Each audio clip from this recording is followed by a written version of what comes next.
I live in a small village in the very north of Scotland, so large shops and resources are far distance. For that reason, I usually rely on internet shopping to get my needs. I needed to buy a backpack for when I leave for university, one better than one I already have, so I turned to Craigslist as I normally do. As a student, I prefer to go the cheap option. Craigslist usually provides that. After looking for a while, I came across a really good looking bag at only £15. I thought this was an absolute steal, so I phoned the seller. Immediately what struck me was this guy's accent. It was obvious that he wasn't Scottish, or even from the UK. He sounded Polish or something. I'm still not sure. He said he was from Glasgow. That's at least 5 hours by car from where I live. But when I told him the area I was from, he reluctantly offered to come by my house to give me it. This all seemed strange, being that the sale was only for £15. Nonetheless, I foolishly gave him my address. He said he'd drop by later on that day. Skipping forward about 7 hours to like 10 p.m. I was thinking that he wasn't gonna come, but at around 10:20, there was a man at the door. Surprised that it was so late, I looked out the window, round to the front door, just to be sure. And sure enough, it was a young guy standing with a backpack in his hand. Slightly relieved it wasn't a robber, I went to the door and opened up. It was the guy on the phone for sure. The accent confirmed it. He said, "Hey, here it is." I smiled and took out my wallet, taking out £30 because of the trouble he went to come here and the condition of the bag. He smiled and opened his arms as if he wanted a hug. Being polite, I didn't turn down the hug and just assumed it was a cultural thing, so I hugged him and he left. I was still confused that he came all this way just for £15, but I didn't find it overly strange. Boy, was I wrong. At around midnight, I was finishing another episode of 24, and I was ready to go to bed. From outside of the house, I heard a car door shut, which is really weird for this time of night, and in my area, the nearest house is like a quarter mile away, and I rarely see the people that live there. I paused the TV and went over to the window to see who it was. I recognized the car as being the green sedan that the guy had, but he wasn't there. No one was.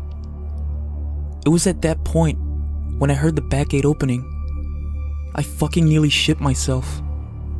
I ran quietly to the kitchen, where the back door is, staying low down the way there to avoid whoever it was from seeing me from the kitchen window.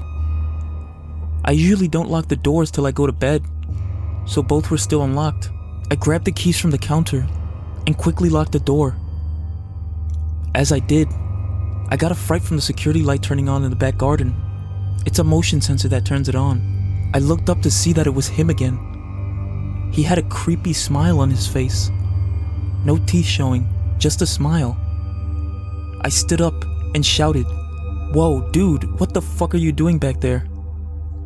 He said nothing and just smiled, looking directly at me. I found myself staring at him until the situation actually kicked in, and I took the keys from the back door, then bolted to the front door and locked it. About halfway to the front door, I heard a window smash in the kitchen. My stomach ached at the fact that he was probably making his way into my house. I made a turn to go up the stairs towards the toilet so I could lock myself in there. When in the toilet, I heard him stumbling and broken glass falling to the floor. He was in my house. I pulled my phone out of my pocket and quickly dialed 999. Told them the situation as fast as I could, and they said they'll get officers to me as fast as possible. The police station was just up from my village, so I knew someone would get here generally quick. The operator asked me to stay on the phone until someone arrived. I was focused on the guy's footsteps, which would slow down and speed up every so often. He eventually walked up the stairs and tried to open the bathroom door. When he realized it was locked, he said, "Ah, I know you're in there, Cameron." Hearing him say my name made my stomach churn. I screamed, "The police are coming, just back the fuck off." After saying that, he started to kick the door. I backed up against it with more strength than I knew I had. Then, in the distance, I heard the sirens and the blue lights reflecting from the bathroom windows. He continued to kick the door, but then I heard the car doors outside open and fast footsteps. I heard the front door open, and then a police officer with a taser said, "Drop the knife." Again, I felt sick knowing that he had a knife. It sounded as if he started running back downstairs. Then I heard the sound of tasers going off, and the guy screaming. Then a thump.